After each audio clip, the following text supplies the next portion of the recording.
तो class 9 students, hello everyone. तो पिछले वीडियो में हम लोगों ने पॉलिनोमियल को स्टार्ट किया था, नहीं? तो आई थिंक ये सब लोगों ने पूरा वीडियो जरूर देखा होगा। और पॉलिनोमियल्स में हमने शायद एक ही टॉपिक का भी डिस्कस किया था, that is the identification of the polynomial. ठीक है, तो आइडेंटिफिकेशन ऑफ द पॉलिनोमियल्स को जानने के बाद उम्मीद करते हैं कि आप सब लोगों ने क्वेश्चंस को देखा होगा और आइडेंटिफिकेशंस को बनाया होगा। अब शायद आप फंस नहीं रहोगे। एक दो केसेस है जिस पर आपको सबसे ज्यादा फोकस करना है। वो दो केस हमने लास्ट में, वीडियो के लास्ट में मैंने बनाया था, एक रूट का केस और एक डिवाइड में यानी बाई यानी फ्रैक्शन में जब डिनोमिनेटर में जब कोई वेरिएबल आता है तो उसको हम लोगों को क्लियर करना होता है।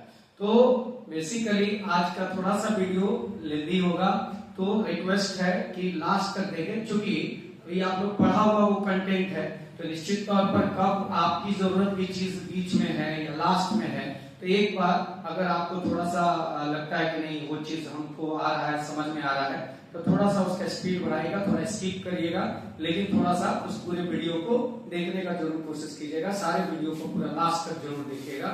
और जैसा कि हम बार बार रिक्वेस्ट करते हैं कि बहुत सारे बच्चों के साथ, बहुत सारे दोस्त फ्रेंड्स लोगों के साथ शेयर करिए, ताकि जो मेहनत है, जो आपके प्रति जो हम लोगों ने मेहनत करने दिखाना है, तो आपके लिए वो ज्यादा बेनिफिशियल है ना।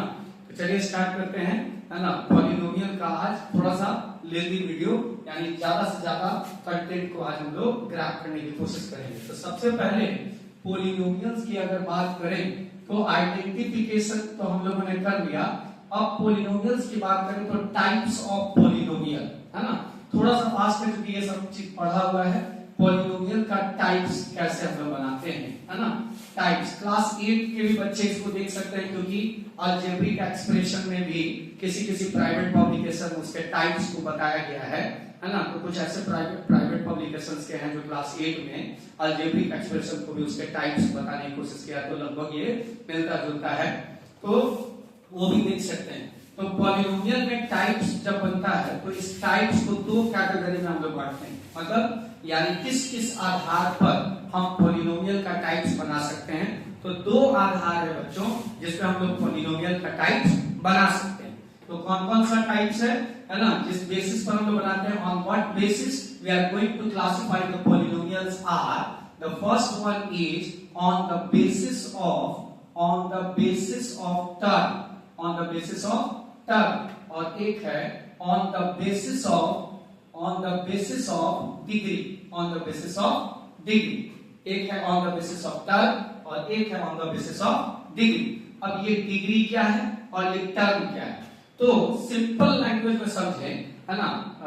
टर्म क्या होता है, तो जब तक वेरिएबल और कांस्टेंट अगर प्रोडक्ट साइन में होता है यानी गुना के साइन में होता है, तब तक वो वन टर्म कंसीडर्ड होता है। तो जब टर्म की बात करते हैं तो जब तक वो गुना में होगा, जैसे अगर हम यहाँ पे देखें कि टर्म किसको हम लोग बोलते हैं, तो समझना जरूरी है ना। मैथ्स में सबसे इंपॉर्टेंट है समझना, और ताकि आप क्वेश्चंस को समझे और क्वेश्चंस को डिस्कस करें, क्वेश्चंस बन सके आपसे। तो अगर कोई पूछता है कि टर्म क्या होता है, तो टर्म में जैसे मान लीजिए 4abc आपने लिखा है, 4abc, इसका मतलब क्या हुआ कि सारे के सारे जितने भी हैं, यानी 4 आपका कांस्टेंट है, abc आपका वेरिएबल है, और इन सारे में क्या है यानी मल्टीप्लाई का साइन लगा हुआ है। इसका मतलब क्या हुआ, जब तक वेरिएबल और कांस्टेंट में आपका प्रोडक्ट साइन लगा हुआ है, मल्टीप्लाई का साइन लगा हुआ है, वो वन टर्म कंसीडर है। यानी 4abc आपका क्या हो गया, ये वन टर्म है बच्चों। क्या है, वन टर्म है। जैसे अगर एक और देखें यहाँ पे, जैसे 5x स्क्वायर y स्क्वायर, कितना टर्म है यहाँ पे, क्योंकि 5x स्क्वायर और y स्क्वायर के बीच में जब कोई साइन नहीं है तो कौन सा साइन होता है, मल्टीप्लाई का साइन होता है। तो ये सारे क्या हो जाएंगे, एक ही टर्म हो जाएगा। इसका मतलब क्या होगा, आखिर सर अगर डिवाइड की भी बात करें, अगर जैसे मान लीजिए 5x square and y square है, ये कितने टर्म्स हैं, ये भी आपके वन टर्म ही है ना। 5x स्क्वायर एंड 3, ये भी क्या है, 5 और x स्क्वायर के बीच में मल्टीप्लाई, अगर इसको हम लोग चाहें तो अभी ऐसे भी लिख सकते हैं, जैसे 5/3 और इंटू x स्क्वायर, कौन सा साइन है ये, मल्टीप्लाई है, तो ये भी क्या हो गया, that is also one term. इसका मतलब ये हुआ कि जब तक मल्टीप्लाई के साइन में आपका वेरिएबल और कांस्टेंट होता है तब तक वो क्या होता है, वन टर्म होता है। तो आखिर टर्म सेपरेट कौन करेगा,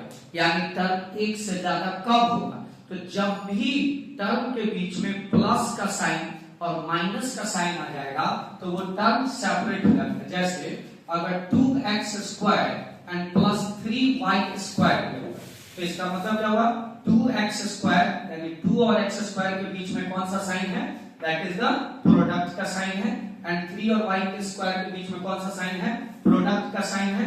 तो ये एक टर्म हो गया और ये दूसरा टर्म हो गया। यानी आप एक चीज समझ लीजिए, नोट में आप इसको लिख सकते हैं, यानी term only separated by the positive and means add sign and subtract sign, यानी टर्म ओनली सेपरेटेड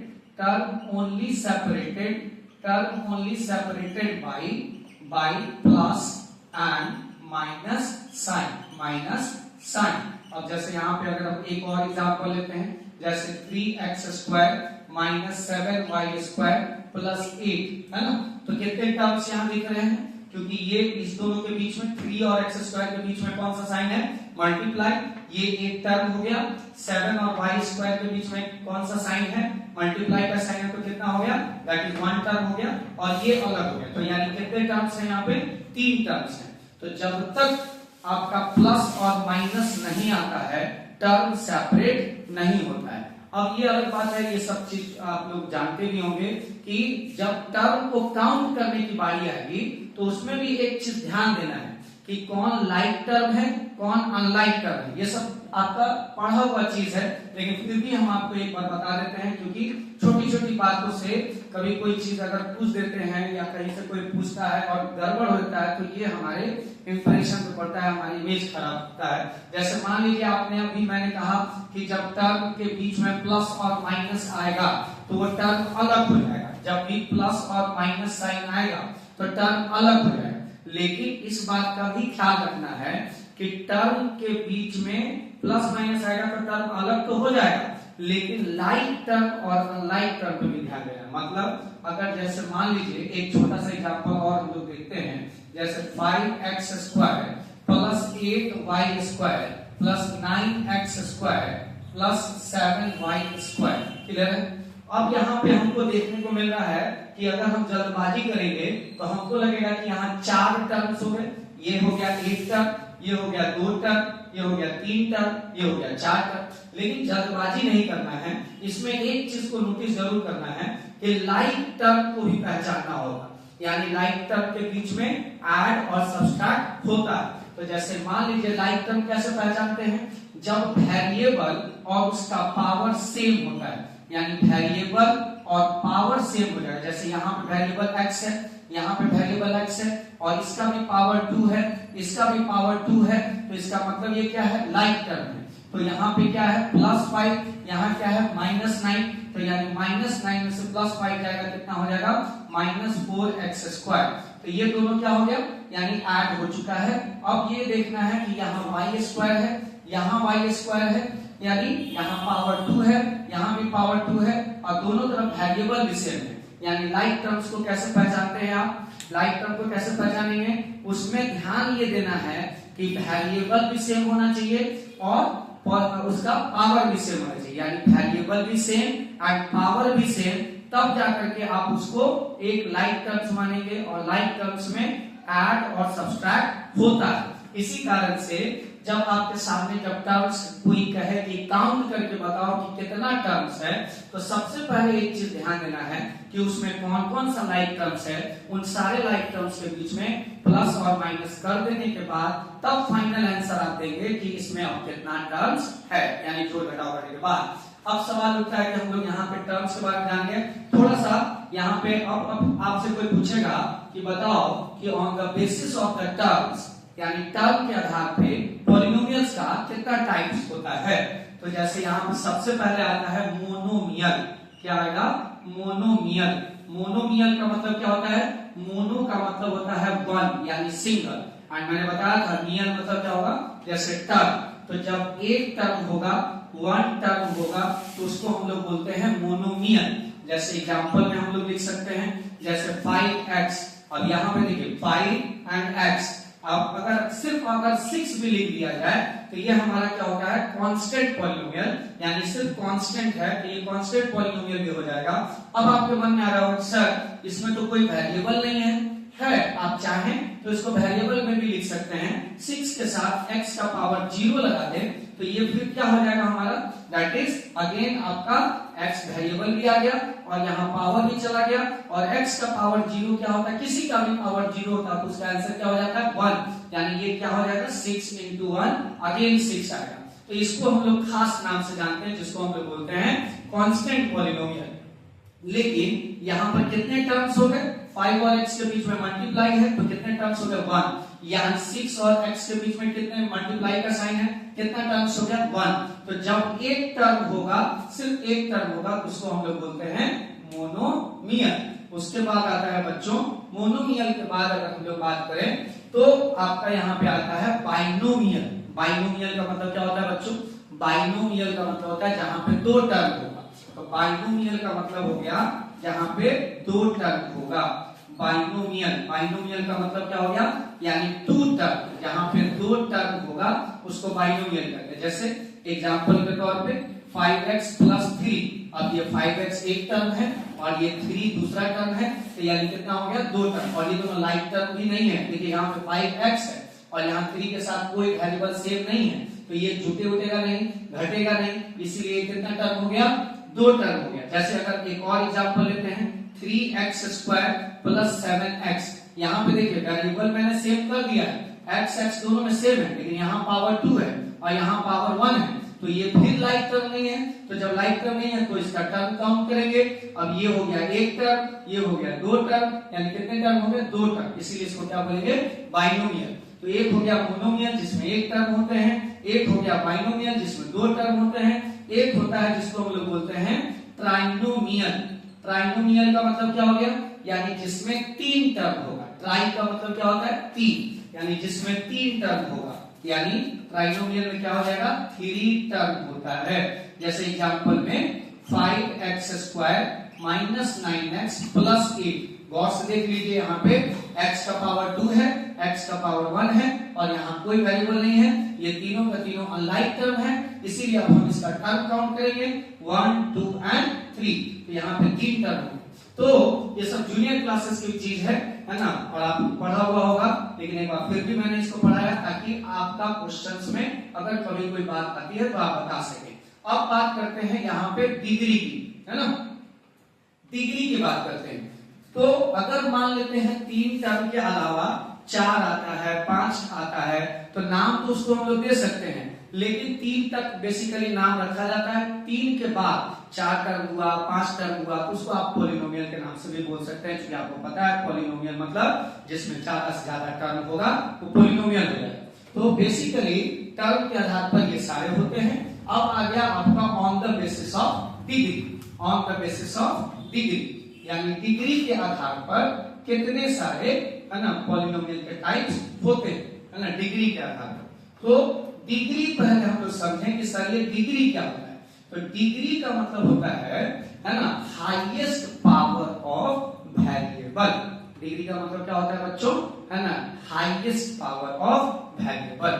डिग्री का मतलब होता है that is the highest power of variable, highest power of variable. अब ये कैसे डिसाइड होगा, थोड़ा ध्यान दीजिएगा, यानी हाईएस्ट होना चाहिए, यानी जैसे जैसे आप पावर काउंट करेंगे तो जो सबसे ज्यादा होगा वही होगा आपका, that is the highest power of the variable. जैसे अब हम इसका टाइप बना रहे हैं तो आपको अपने आप समझ में आ जाएगा। जैसे पहला टाइप्स होता है जिसको हम लोग बोलते हैं लीनियर। याद रखिएगा बच्चों, ये बहुत इंपॉर्टेंट बात है। जैसे आपने 7th क्लास में लीनियर इक्वेशन का नाम इंट्रोड्यूस हो गया था, है ना, और 8th क्लास में भी लीनियर इक्वेशन आ गया था, 9th क्लास में भी लीनियर इक्वेशन 2 वेरिएबल का आने वाला है, 7 में आपने लीनियर इक्वेशन 1 वेरिएबल देखा, है ना, 8 में आपने लीनियर इक्वेशन 1 वेरिएबल देखा, अब 9th क्लास में लीनियर इक्वेशन 2 वेरिएबल आने वाला है। तो वहां जो एक वर्ड यूज हो रहा है लीनियर, वो कहां से आया हुआ, बेसिकली यहीं से आया है। यानी आप अपने एक्सरसाइज में यानी 7, 8 और 9 का भी अभी आप ध्यान देंगे तो लीनियर वर्ड के कारण से उस पूरे एक्सरसाइज में जितना भी क्वेश्चन होगा उन सारे क्वेश्चन में जो वेरिएबल x और y जो भी यूज वेरिएबल होगा, ST 26 लेटर में कोई भी वेरिएबल यूज होगा तो उन सारे वेरिएबल का जो पावर होगा उसका हाईएस्ट पावर आप गौर करेंगे तो वो 1 ही रहा होगा, इसीलिए उसका नाम है लीनियर। तो लीनियर का मतलब होता है जिसका डिग्री यानी हाईएस्ट पावर कितना होना चाहिए, 1। अब यहाँ पे जैसे एक एग्जांपल लिखते हैं, जैसे मान लीजिए आपने लिखा 5x + 8। अब यहाँ वेरिएबल कितना है, वेरिएबल कहाँ दिखाई दे रहा है, वेरिएबल दिखाई दे रहा है x। कौन सा वेरिएबल है, x, और तो कहीं वेरिएबल नहीं है तो x का पावर यहाँ कितना दिख रहा है, 1। इसके अलावा तो कोई पावर है ही नहीं, यानी हम चाहे तो इसको लिख सकते हैं x का पावर 0। जैसे मैंने बताया कांस्टेंट पॉलिनोमियल यानी जब भी कांस्टेंट होता है और उसको आप वेरिएबल के साथ लिखेंगे तो x का पावर 0 लिख सकते हैं। तो आप बताइए 1 और 0 में सबसे बड़ा कौन है, यानी 1, हाईएस्ट पावर कितना हो गया, 1। इसका मतलब ये कौन सा हो गया, that is the linear polynomial. एक और एग्जांपल देखते हैं, जैसे 3x है ना +9। यहां भी x के क्या है, पावर 1, तो ये क्या कहलाएगा, लीनियर। ठीक है, अगर हम दो वेरिएबल भी यूज कर लें, जैसे 8x + 9y, यहां x का पावर 1, y का पावर 1, हाईएस्ट पावर क्या है, 1, इसीलिए क्या है, लीनियर। तो लीनियर वर्ड आज के बाद याद रखना कि तुम्हारे किताब मतलब तुम्हारे मैथ्स में जहां कहीं भी लीनियर वर्ड अगर आए और कोई पूछे कि लीनियर का मतलब क्या है, तो लीनियर का मतलब एक ही होता है और वो होता है दैट इज पावर का, यानी हाईएस्ट कितना होगा, 1। यानी जो भी वेरिएबल है उसका हाईएस्ट पावर क्या हो जाएगा, 1। तो याद रखना है, ये है लीनियर। उसके बाद एक आता है जिसमें डिग्री बढ़ेगा, जिसका नाम है क्वाड्रेटिक। बच्चों ये बहुत इंपॉर्टेंट है, क्वाड्रेटिक है ना, क्वाड्रेटिक बहुत इंपॉर्टेंट है। क्वाड्रेटिक का मतलब क्या होता है बच्चों, जिसका मतलब होता है डिग्री 2, डिग्री 2। जिसका डिग्री 2 होगा उसको हम लोग बोलते हैं क्वाड्रेटिक। यानी एक एग्जांपल में देखें, जैसे 4x² + 5x + 9। यहाँ x का पावर कितना है, 2, और यहाँ x का पावर कितना है, 1। हाईएस्ट पावर कितना दिखाई दे रहा है, 2, इसीलिए इसका नाम क्या है, that is the quadratic. Highest power क्या दिख रहा है, 2 दिख रहा है, इसीलिए इसका नाम क्या रखा गया, क्वाड्रेटिक। यानी जब भी डिग्री डिसाइड कर रहे हैं तो आई थिंक सबको समझ में आ गया होगा कि हाईएस्ट पावर जो है, यानी वेरिएबल का हाईएस्ट पावर आपको डिसाइड करना है, और हाईएस्ट पावर जो है यहाँ क्या दिख रहा है, 2। अब अगर आगे बढ़ते हैं तो क्या आता है, दैट इज क्यूबिक। क्यूबिक का मतलब क्या होगा बच्चों, दैट इज डिग्री 3, डिग्री 3। अब जैसे डिग्री 3 अगर मैं यहाँ पे लिखूं 4x³ + 5x², तो इसका हाईएस्ट पावर कितना है बच्चों, ये है 3 और ये है 2। हाईएस्ट पावर कितना है, 3, इसका डिग्री क्या हो गया, 3। तो आई थिंक कि सबको समझ में आया होगा कि पॉलिनोमियल का टाइप्स हम दो आधार पर बताते हैं, एक टर्म के आधार पे और एक डिग्री के आधार पे। टर्म के आधार पे कितने होते हैं, monomial, polynomial, monomial, binomial, trinomial. Degree के आधार पे लीनियर, क्वाड्रेटिक, क्यूबिक। इसके आगे भी हम लोग बोलते हैं जिसको 4 अगर होगा तो बाई क्वाड्रेटिक, नाम के लिए बोलेंगे, लेकिन अब इससे ऊपर भी डिग्री जाता है तो आप उसको भी पॉलिनोमियल कहेंगे, है ना। तो I think types of polynomial सब बच्चों का क्लियर हो गया होगा, है ना। अगर फिर भी किसी भी तरह का कोई डाउट लगे, है ना, किसी भी तरह का कि नहीं सर ये कौन सा पॉलिनोमियल है, या फिर आपके मन में कोई क्वेश्चन हो, तो प्लीज कमेंट सेक्शन में जरूर आप उस क्वेश्चन को डालें, ताकि हम उस क्वेश्चन का जवाब, रिप्लाई दे सके, या फिर जरूरत पड़े तो अगले वीडियो में आपके क्वेश्चन को हम जिक्र कर सके। अब सवाल उठता है कि अगर पॉलिनोमियल चैप्टर आप पढ़ रहे हैं तो आपका भी इंटरेस्ट है ना, बहुत सारे बच्चों का इंटरेस्ट होता है क्वेश्चन, चूंकि मैथ का मतलब है क्वेश्चन। तो पॉलिनोमियल्स में आपके लिए जो क्लास 9th में बेसिकली स्टार्ट होता है वो है दैट इज द, जिसको हम लोग बोलते हैं, है ना। अभी एक और टर्म हम आपको बताना चाहेंगे जिसका नाम है कोफिशिएंट। एक और टर्म है कोफिशिएंट, ये बड़ा इंपॉर्टेंट है, क्लास 10th में भी आपको काम आएगा, है ना। क्लास 10th में पॉलिनोमियल्स चैप्टर भी आपके क्लास 10th में भी है, उसमें ये वर्ड बहुत काम आता है जब जीरोस का कोफिशिएंट के साथ रिलेशन होता है।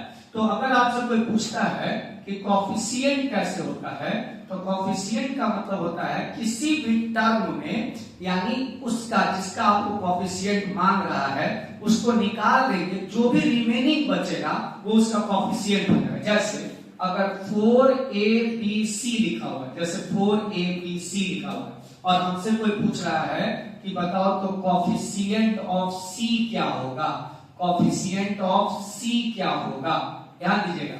यानी ये पूरा का पूरा क्या है, एक टर्म है, हमको कोफिशिएंट सिर्फ और सिर्फ एक्सप्रेशन से नहीं निकालना होता है, कोफिशिएंट किसमें से निकालना होता है, टर्म से निकालना होता है।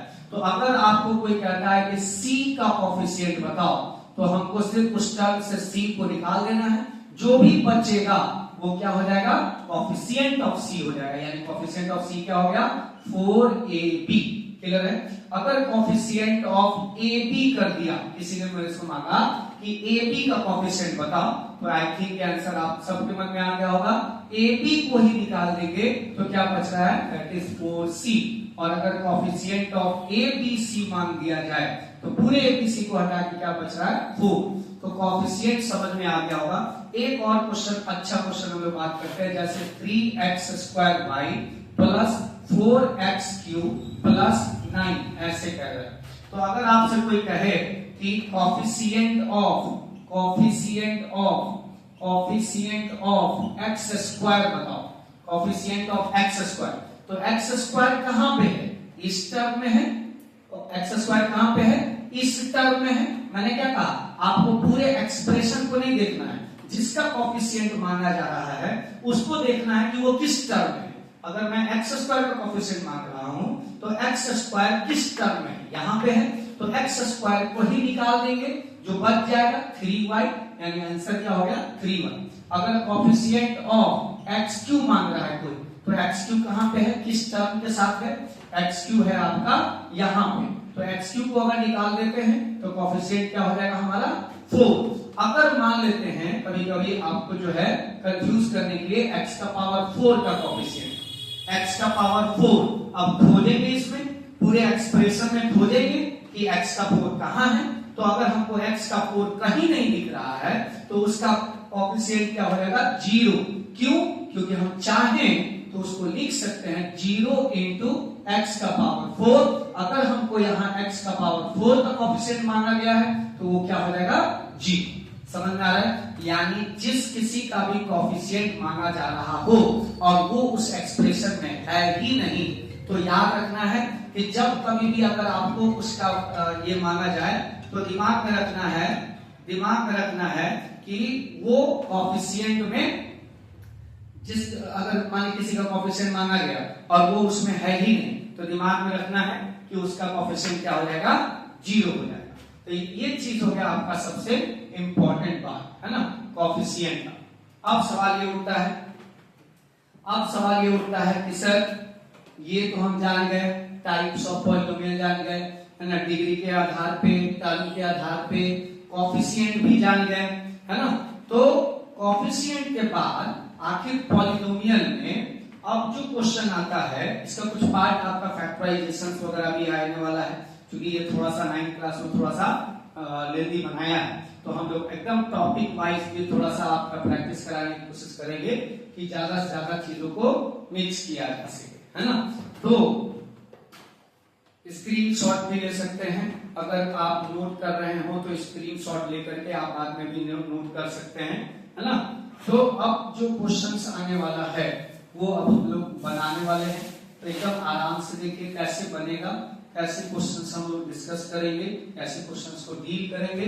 अब जैसे क्वेश्चन आ सकता है आपका एक रिमाइंडर थ्योरम और एक फैक्टर थ्योरम से रिलेटेड क्वेश्चन, यानी पहला एक्सरसाइज वही आइडेंटिफिकेशन पूछा होगा, आरएस अग्रवाल की बात करते हैं तो, है ना, एनसीईआरटी में तो डायरेक्ट आपको रिमाइंडर थ्योरम और फैक्टर थ्योरम से बेस्ड क्वेश्चन और एक आइडेंटिफिकेशन का क्वेश्चन मिला होगा। तो अब जो हमारा क्वेश्चन स्टार्ट हो रहा है यहाँ से, एकदम ईमानदारी से ध्यान से देखना है बच्चों। जैसे रिमाइंडर थ्योरम की बात करते हैं, रिमाइंडर थ्योरम, है ना, रिमाइंडर थ्योरम। तो रिमाइंडर थ्योरम में अगर आपसे कोई कहता है, मान लिया जाए कि ये px है ना, px, तो px क्यों यूज किया जा रहा है यहाँ पे? p का stand for polynomial, p stand for polynomial and x stand for the variable used, याद रखना है। तो px का मतलब क्या हुआ? यहाँ कोई ना कोई पॉलिनोमियल है, जिसमें वेरिएबल कौन है? x, इसीलिए इसको px लिखा गया। अगर मान लेते हैं कि py लिख दिया जाए तो इसका मतलब क्या हुआ? यानी जो पॉलिनोमियल है उसमें वेरिएबल कौन सा आएगा? y। जैसे 3y³ minus 7y² plus 5y and minus 1, ऐसे आएगा। तो आप यहां समझ में आ गया होगा कि ये जो p लिखा जाता है वो किसके लिए लिखा जाता है? p मतलब होता है पॉलिनोमियल, और जो भी ब्रैकेट में लिखा गया है वो उस पॉलिनोमियल का वेरिएबल है, ठीक है। तो यहाँ पे आप देख रहे हैं px का मतलब यानी polynomial of x and py मतलब पॉलिनोमियल ऑफ y, ठीक है। तो अब अगर हमको यहाँ पे कहा जाए कि सर आपको निकालना है p1 निकालना है, इसका क्या मतलब हुआ?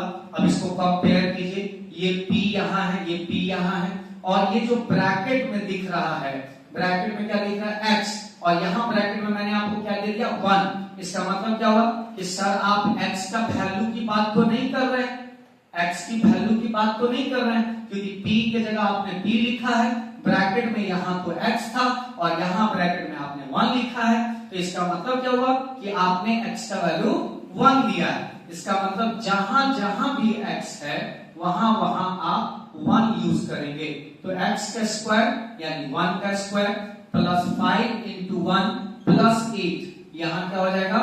3 इंटू 1 का स्क्वायर क्या होगा? 1 एंड 5 1 जा 5 है ना, एंड प्लस 8, तो यहाँ क्या हो जाएगा? 3 1 जा 3, 5 प्लस 8 यानी 5 3 8 यानी 5 3 8 और 8 16 यानी 16। तो अगर आपसे कोई कहता है कि आप इसका मतलब समझिए, इसका मतलब सबसे इंपॉर्टेंट बात, इसका मतलब समझना है।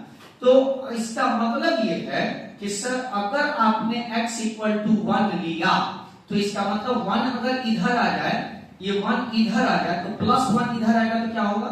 x माइनस 1, यानी प्लस 1 इधर आया तो क्या हो गया? 1 इक्वल टू 0।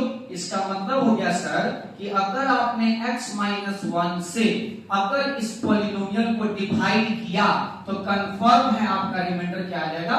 60, है ना। आप इसको डिवाइड करके देखेंगे तो आपको ज्यादा समझ में आएगा। आइए हम आपको दिखाते हैं। जैसे आपने क्लास 8 में बहुत सारा डिवाइड बनाया होगा, एक बार डिवाइड का इसी डिस्क्रिप्शन में हमने अलजेब्रा का डिवीजन सिखाया हुआ है। तो जिस बच्चे को डिवीजन में प्रॉब्लम है, यानी अलजेब्रा का डिवीजन यानी डिवाइड कैसे देते हैं, long division process, long division method, तो प्लीज आपको उसका डिस्क्रिप्शन बॉक्स में मैं उस वीडियो का लिंक डाल दूंगा।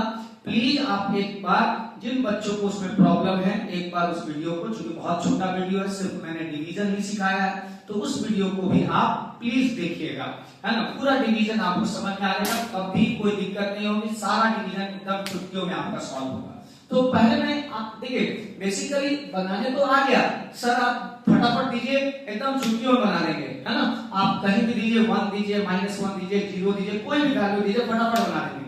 लेकिन आपको समझना सबसे ज्यादा जरूरी है कि एक्चुअली इसका नाम रिमाइंडर थ्योरम क्यों पड़ा, यानी आपका समय बचाने के लिए, जैसे जैसे हम सीनियर क्लासेस में जाते हैं हमारा समय बचाने के लिए यूज होता है। यानी ये नहीं कि हम बहुत ज्यादा लेंथी कैलकुलेशन करें, हमारा समय बचना चाहिए। as you go higher, as you go deeper, as you go higher study for higher education, it means what? There is no need to calculate in a longer way, है ना। मतलब आपके पास बहुत सारे ऐसे टूल्स आ जाते हैं जिसकी वजह से कोई भी कॉम्प्लिकेटेड जो जूनियर क्लासेस में आपने बनाया था वो बहुत इजी वे में बना लेंगे। तो आइए एक बार इसको देख लें कि सर आपकी बात एकदम सही है या नहीं। फिर से एक बार हम समझा रहे हैं, ये पॉलिनोमियल है और मैंने आपको कहा कि अगर मैं x का वैल्यू 1 दे दूं तो बताओ कि इसका रिमाइंडर क्या होगा। तो जहां जहां x था वहां वहां आपने 1 रख दिया, इसको सॉल्व किया, आपने रिमाइंडर क्या ले आया 16। कितना इजी मेथड है ये, है ना। लेकिन अगर यही क्वेश्चन क्लास 8 में होता, और मैं कहता कि ये +1 इधर आ जाए तो x - 1 आया, ये भी एक प्रकार का एक्सप्रेशन हो गया। यानी अगर मैं x - 1 से इसको डिवाइड करूं तो क्या मेरा रिमाइंडर क्या आएगा 16 आना चाहिए। तो देख लेते हैं एक बार, x - 1 से मेरे को डिवाइड करना है इसी को। देखिए यहाँ x - 1 से इसको मैं डिवाइड कर रहा हूं, यानी 3x² + 5x + 8, है ना। 3x² + 5x + 8। सबसे पहले आप किसको देंगे, याद रखिए जिनको डिवीजन समझ में नहीं आ रहा है, डिस्क्रिप्शन बॉक्स में लिंक मैं बार बार कह रहा हूं कि प्लीज, है ना, वीडियो को जरूर देखिए, क्योंकि आपके लिए, है ना, सिर्फ आप सब के लिए ही हम इतना मेहनत भी कर रहे हैं कि आप सब लोगों का नंबर, और जो थोड़े बच्चे कमजोर हैं जिनको बहुत बारीकी से समझाने की जरूरत होती है ना, और उन बच्चों के लिए भी प्लीज, अगर डिवीजन में दिक्कत है, क्योंकि हम यहाँ पूरा फास्ट बनाएंगे, अगर जिनको दिक्कत है डिस्क्रिप्शन बॉक्स में लिंक जरूर देखिएगा, अलजेब्रिक एक्सप्रेशन का डिवीजन फॉर क्लास 8 के बच्चों के लिए मैंने बनाया था, उसको जरूर एक बार देखिएगा। तो यहाँ देखिए, अगर मैं इसको कहूं कि डिवाइड करना तो कितना से चला जाएगा 3x²। अब 3x² को 2 टर्म है तो 3x² से दोनों में मल्टीप्लाई होगा, तो 3x² को x से करेंगे तो क्या हो जाएगा, सॉरी यानी x से इसको करेंगे तो सिर्फ 3x होगा ना, तो 3x को x से करेंगे तो क्या होगा 3x², एंड 3x को -1 से करेंगे तो क्या आ जाएगा 3x। और आपको पता है डिवाइड में क्या होता है माइनस होता है, और माइनस में साइन क्या हो जाता है चेंज करता है। तो ये माइनस हो गया प्लस, ये प्लस है तो ये माइनस, ये दोनों तो पहला वाला तो कंफर्म कटना ही चाहिए। अब ये 5x है, ये 3x है, दोनों प्लस हो चुका है, 8x एंड +8। अब किससे कटेगा बच्चों, यहाँ x है, यहाँ 8x है, तो यहाँ +8 से होगा, +8 से फिर दोनों में देंगे, 8 से x को करेंगे तो 8x एंड +8 -8 दैट इज -8।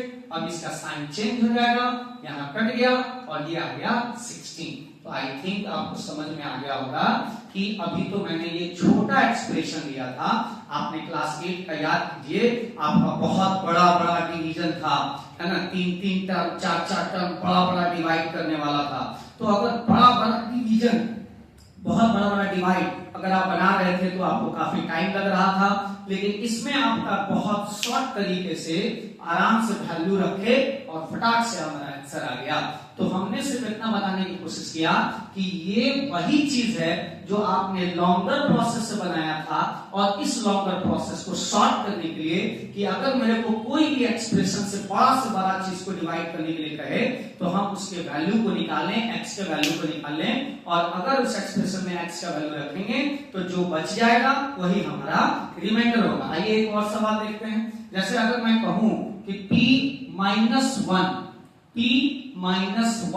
अब यहाँ y है, तो sir p stand for here, यानी p तो आपने p के बराबर लिखा, ब्रैकेट में यहाँ y लिखा है और यहाँ ब्रैकेट में लिखा है -1, तो इसका मतलब तो साफ जाहिर है कि जहां जहां y है वहां वहां -1 रख देना होगा। तो 3 × -1 का क्यूब, -7 × -1 का स्क्वायर, +5 × -1, अब इसको सॉल्व करिए। ये तो आप सबको पता है ना बच्चों कि जब भी ब्रैकेट में निगेटिव साइन होता है और उसका पावर ऑड होता है तो उसका आंसर आपका -1 में ही आएगा, यानी निगेटिव में आएगा। अब यहाँ देखिए ये माइनस है और इसका पावर क्या है इवन, तो इसका मतलब क्या होगा ये प्लस हो जाएगा, इसका आंसर प्लस आएगा क्योंकि इवन है। तो +1 -1 यानी -7 एंड +- -5 -1, यहाँ भी आ गया -3 -7 -5 -1, तो ये टोटल कितना हो जाएगा 10 5 15 1 16 यानी -16। अब इसको आप जरूर करके देखना कि मैंने y का वैल्यू क्या लिया था -1 लिया था, -1 इधर आएगा तो क्या हो जाएगा y+1। अगर आपने y+1 से इसको एक्सप्रेशन को डिवाइड किया तो कंफर्म आपका रिमाइंडर कितना आएगा -16। तो आई थिंक आपका ये हो गया रिमाइंडर थ्योरम, है ना। स्क्रीनशॉट लेकर के और तुरंत आप 2-4 क्वेश्चन बनाएंगे और कुछ अच्छे क्वेश्चंस भी दिखेंगे, है ना, तो आप उसको पहले से ही मेंशन कर दीजिए या आर.एस. अग्रवाल लिख करके कि सर आर.एस. अग्रवाल का ये एक्सरसाइज, चूंकि आपने रिमाइंडर थ्योरम पढ़ा दिया है, आर.एस. अग्रवाल का ये एक्सरसाइज या आर.डी. शर्मा का या एनसीईआरटी का जो जो टॉपिक चल रहा है, अगर कोई क्वेश्चन, हमें तो पता नहीं है कि आप इतने सारे जो बच्चे हैं, यानी ये वीडियो सब लोग देख रहा है, कौन देख रहा है नहीं देख रहा है मेरे को पता नहीं है, लेकिन जिन बच्चे को भी ये वीडियो पहुंच रहा है, जो बच्चे भी देख रहे हैं, उनकी अपनी समस्या है, अपनी प्रॉब्लम है पॉलिनोमियल से रिलेटेड, है ना।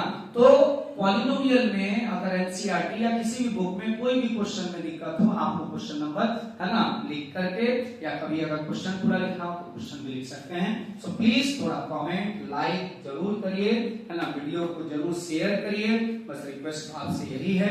ये रिमाइंडर थ्योरम मैंने आपको पढ़ा दिया, है ना, और ज्यादा से ज्यादा अपने दोस्तों को इसको शेयर करिए। Thank you, good night.